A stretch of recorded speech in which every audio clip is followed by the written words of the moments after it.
nesse segundo módulo, como é comum, como é praxe, nós trazemos um convidado, um amigão nosso, já esteve aqui há muitos anos, né? Muitos anos atrás, no início do nosso programa, ele veio aqui, nos apoiou e tal, e está voltando agora para falar conosco. Ele é um xamã urbano. Daqui a pouco vocês vão entender o que é um xamã urbano, né? Eu falo do meu amigo Ciro Leão. Seja bem-vindo, Ciro.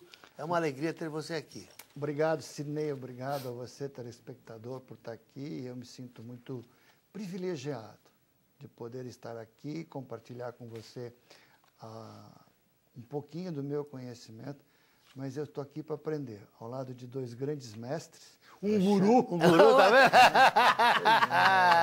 Tá vendo, Zana? Não tem jeito, Zana. Até você, Ciro. Até tu, Bruto. Um dia eu chego lá, né?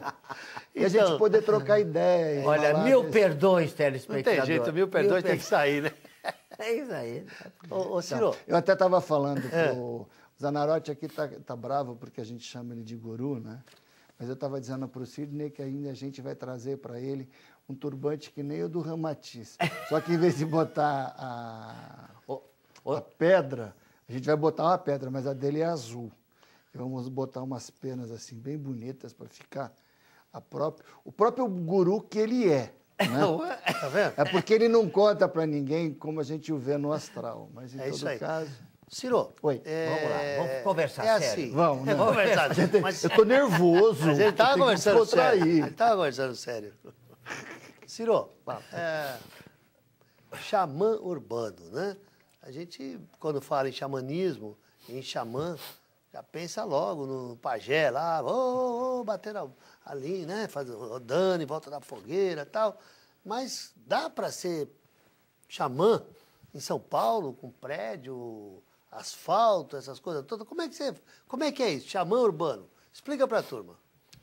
Olha, eu acho que antes da gente falar do xamã urbano, né, é muito legal você ter linkado com a história do pajé. Na realidade, o xamã é um termo desenvolvido até recente, né, por antropólogos na Rússia, para denominar um fenômeno que ele existe há muitos e muitos anos, que é o fenômeno dos curadores. E o xamã, ele é o mago, o curador, o feiticeiro, tem vários outros nomes por aí, e ele é o nosso pajé. Né? Na realidade, se eu tivesse que ter um nome hoje, né, seria um pajé branco, porque na realidade a gente está trabalhando no universo da cura. Mas vamos voltar um pouquinho, Sidney, para situar o nosso Fica espectador. à vontade. O xamanismo é a mais antiga forma que se conhece. Até então, na verdade, ninguém tem relato, né, de contato com o sagrado. Diz a lenda que um dia o homem descobriu, aquele homem lá atrás, há uns 30, 40, 50, talvez 60 mil anos atrás, ele descobriu que ele tinha capacidade de desdobrar, de sair do corpo, e nesse movimento ele subiu na espiral dos seres vivos e chegou até onde mora Deus, o Deus e tudo o que é. E dentro desse processo foi o primeiro contato com aquele homem que nos traz até hoje com o sagrado. E nesse momento foi feito o que a gente chama do religare. Então foi o momento que o sagrado veio para a Terra. E esse homem, que hoje a gente chama de xamã ou de um pajé, ele começou a articular a sua pequena comunidade ou a sua pequena tribo, né, e acordar as pessoas para que elas pudessem viver. E ele passou a ser o grande articulador. Então ele era o contador de história, porque ele trazia as informações dos outros mundos, e principalmente do mundo espiritual, quando ele fazia o seu voo mágico. A gente já fala mais à frente disso. Ele era o primeiro médico, porque ele tinha o conhecimento das ervas, das raízes, de como mastigar, de como fazer, quando ele tinha alguma doença na sua comunidade. Ele foi o primeiro poder político ou poder administrativo, né, porque ele ajudava na organização socioeconômica da sua organização. E foi o primeiro religioso, tá? Porque ele foi a primeira pessoa a integrar, né, a religião, não vamos nem chamar de religião aí, mas de reverenciar os cultos. Ele criou a reverência, e nesse momento é o culto a quem? Aos seres da natureza. Então, reverenciar a água porque nos alimentava, a terra, o ar. Eles ainda não conheciam o fogo. O fogo foi muito mais depois que, de repente, eles descobriram. E daí passaram a reverenciar também. Não como uma divindade, né? Mas o respeito por aquilo que é vivo. Como um poder. Porque nós, homens modernos, esquecemos que tudo é vivo. A árvore tem vida. Se não tivesse viva, não cresceria. Você sabia, por exemplo, que um cristal, ele cresce? É uma pedra. A pedra, o seixo que a gente entra no rio, ele é um ser vivo. Né? Ele tem vida, ele cresce. E com o tempo, essas funções foram sendo diferenciadas. O poder político, se a gente for hoje focar dentro de uma tribo indígena brasileira, né? Nós temos o pajé que cuida da parte espiritual e o cacique que cuida da parte político-administrativa da empresa. Se desmembrou depois. Desmembrou com o tempo, né? Isso ao longo do tempo. E o que vem a ser o xamã urbano, né? Que é o título do meu site, que vocês estão vendo aí embaixo, né? O xamã urbano. O xamã urbano é aquele que faz a interface entre o antigo e o novo. Né? Então, eu tenho trazido os ritos, né, que acontecem na terra, na mata, para a cidade. Né? E outro dia me perguntaram, como é isso? É um grande desafio, porque a gente lida com energia e as interferências são muito grandes. Uma coisa é você fazer um ritual, por exemplo, na selva, na mata, onde você tem a fogueira, você tem as energias ao redor, você tem os elementais. Os elementais, os espíritos do dia, os espíritos da noite. Você tem que respeitar toda essa história. Né? A gente não é que nem aqui, ó, agora vamos começar a gravar e grava. Não. Né? Lá é diferente, você tem que esperar a ordem dos espíritos que estão por volta. Agora pode, agora não pode. É que nem mapa astral, né? Tem hora que você vai para uma coisa, para outra. Né? Então, o meu trabalho hoje ele está ligado a fazer com que essas coisas que ocorrem dentro da mata, elas ocorram dentro da selva de pedra. Posso fazer uma pergunta para você? Pode. É assim, o xamanismo, nós já conversamos várias vezes, já participou de vários programas nossos, e você sempre enfatiza o trabalho que vocês fazem com os elementos, água, ar, terra e fogo. Tá. Na cidade, como, assim, de uma forma prática, objetiva, você pode trabalhar os elementos? Como?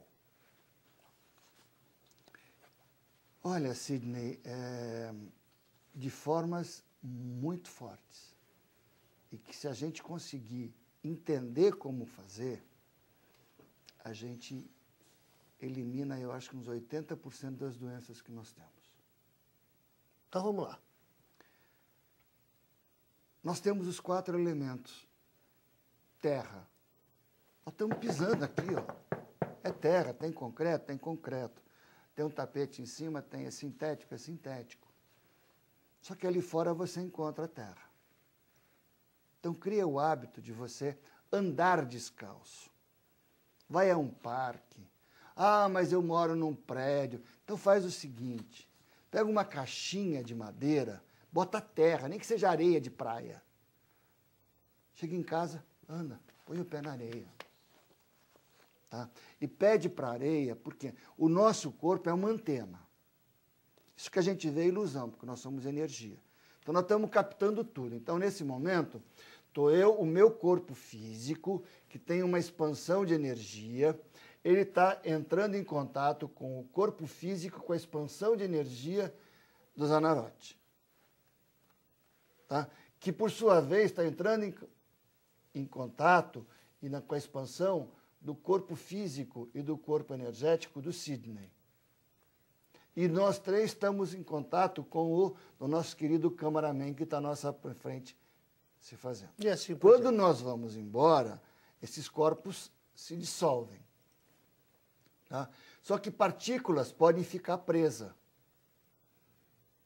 E a gente levar junto. Aí entra no metrô, no ônibus, no carro e vai soltando. Então, quando a gente chega no final da tarde, a gente é uma árvore, se fosse botar luz, a gente era uma grande árvore de Natal de coisas que não são nossas.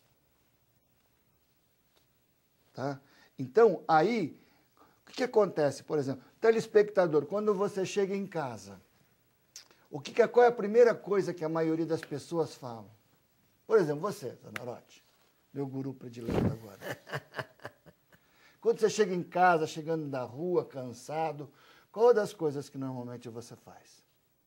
Eu chego em casa, vou descansar, vou se tranquilizar, procurar saber da situação, como aconteceu. Mas quando você está muito cansado? Eu já tira o sapato, tiro o primeira sapato, coisa. a primeira coisa, tiro o sapato, tiro o paletó, né? E vou, talvez, andar descalço. Bem provável. Isso é uma coisa. Mas a outra coisa, eu quero um banho. Ou um banho, para descarregar.